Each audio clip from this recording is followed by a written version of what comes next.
Taboos of the past, weird things that our ancestors did, if you compare them to what we accept today, you would think they're totally strange.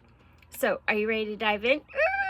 Okay, how about using leeches in medicine for medical treatment? Yes, people thought to like balance out their body fluids that they needed to have leeches. I guess this was a common practice in the Christianity or Christian era.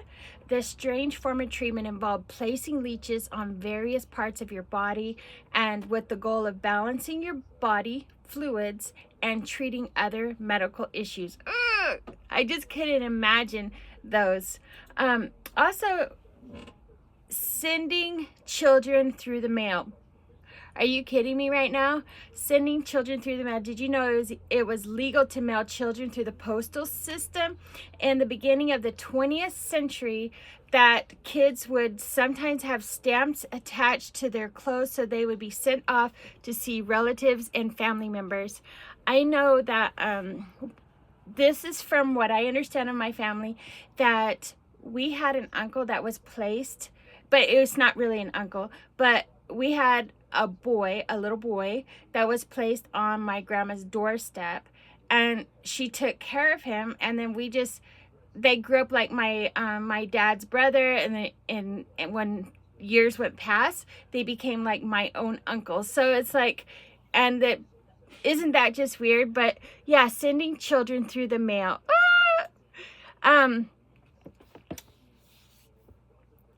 Making jewelry from hair. During the Victorian era, people often wore a lot of jewelry, and so they crafted it from hair. I'm not sure why this so much, but because I know in some traditions, hair symbolizes maybe even a loss, or in some natives, like shaving your head is showing a loss of one of your loved ones. But and so to show love for your what do you call it, for your loved ones, they would create jewelry out of their hair. This was seen as a personal, sentimental way of remembering their lost loved ones. So I think it's kind of neat, but I don't know if I would actually wear it, right? Like, I'm just saying, maybe I would have it in a shadow box or something like a keepsake box. It says public bathhouses as social hubs. Are you kidding me right now? It's one thing going to a hotel that has swimming pools, and I can see how that's a social hub, but bathtubs is social hubs. This is many years ago. In ancient and medieval times, bathhouses were commonly seen as social hubs where people could go and socialize, relax, and even conduct business. Here you are, partially naked or all naked, and you want to talk about money at this point. You want to talk about doing business, trading land. I mean, if it was back then, right? Or I don't know. I just have a hard time with that. While spas remain a very popular place in our time today, the communal bathing would seem like a much stranger practice today. And I wonder about that because as far as communal bathing, I just remember my mom would put us kids, like, she would take a bath, get out of the bath, dry off, put clothes on, right? Then in that same bath water, I would take a bath, get out, dry off, put clothes on. Then my brother would use the same bath water. That was the closest we came to communal baths, but this one, it sounds like they're just all hanging out. So this is just, it's really an interesting topic, huh? Bloodletting as a cure-all. Bloodletting. Let's see what this is. Until the late 19th century, people commonly believed that bloodletting was an effective treatment for a wide variety of ailments. According to this study at Harvard, it was thought that the practice would balance bodily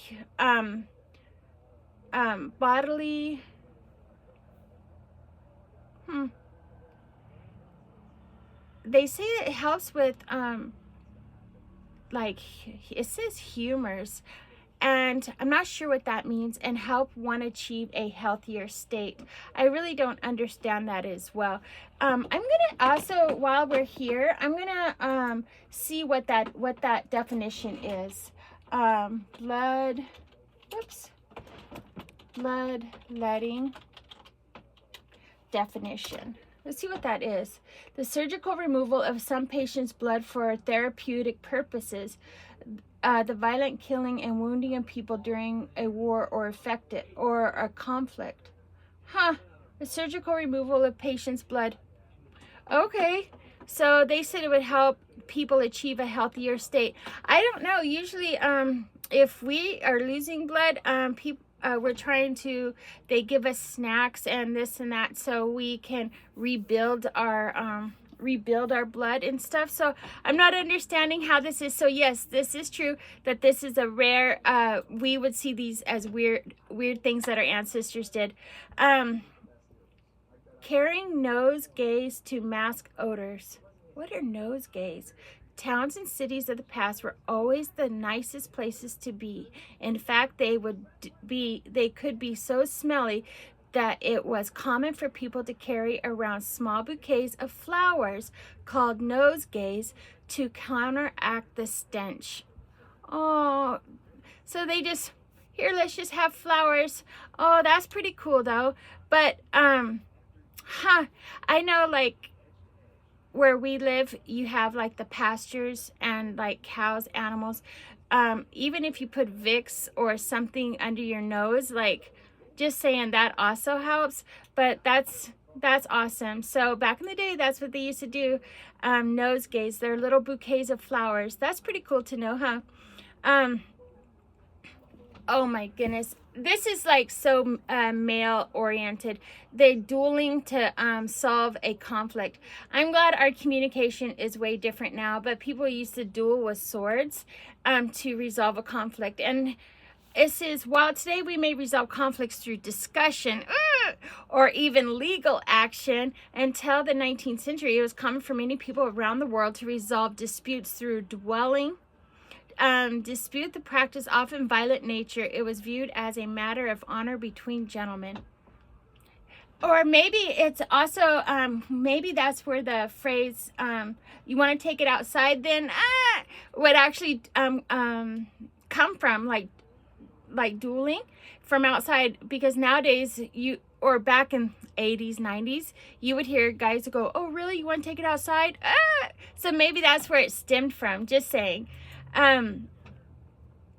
This is an insane one. Listen to this, ladies. Using arsenic for beauty. You're like, what? Yeah, unfortunately, people in the Victorian era did not know about arsenic toxic effects on human health. Blissfully unaware of the harm they were doing to themselves, many women would use small amounts of arsenic on their skin to achieve a pale complexion. I wonder if they're trying to make it more porcelain, like a doll. You know what I mean? Wow, that's crazy too. I remember back in the day, before it says animal cruelty makeup, or I don't know if it was true or not, but when I grew up, I heard like even in our mascara, we had like bat feces in our mascara. So it wouldn't surprise me to even go to the other extreme, because we didn't know, right? So to use arsenic as a pale complexion, wow, that's quite crazy. Also, you see this in older movies as well, and I never understood why, like in courts, and you see the people, the judges and everybody in the courts have these big white curly powdered wigs. Well, that was a thing back in the day. And it says powdered wigs were considered fashionable among the elite Europeans. What? During the 17th and 18th century. And these headpieces were often used to symbolize high social status. Oh, that would understand. That would make sense now why they would wear them in court, right? We see them in court. That's interesting. Also, I've seen this like in China before. I think I watched a documentary a long time ago about how women wrap their feet, or foot binding in China. Or I remember seeing where they put these, I'm not saying China, but these one cultures put these rings around their neck, and it's supposed to show some kind of honor or some kind of something, right? It's I don't know. It's a different in a different status in their society. It says, listen to this. It says Queen Mary University of London states that foot binding was a common practice in China for over 1,000 years, and only started going out of fashion in the early 20th century. Oh my goodness, could you imagine how your feet look? Young girls would have their feet tightly bound to achieve a smaller foot size, which is considered an attractive quality. I'm glad that we don't have that in the United States, or we don't have that now in 2024, 25, right? Because I'm the person that has the bigger feet. So oh, that's so crazy. My daughter, she probably wouldn't even have to do this because her feet are little, like size 6. It says, today the practice is widely seen as cruel and damaging to one's physical health. I think that as well. Oh, this is a good one. And I've seen this one. Maybe this is also where we're talking about funerals, wearing full mourning attire or for extended periods of time. I wonder if this is where it stemmed back from. Why people wear black to funerals. Most of us are on board with the idea of dressing in black clothing when attending funerals today. However, in Victorian eras, widows were sometimes required to wear mourning attire for up to 2 whole years after their partner passing. That's really hard, huh? Could you imagine? You have to, it's like, because everybody's journey is different. Yes, I painted today. But everybody's journey is different. And so I couldn't imagine you grieving and wearing the black for 2 years.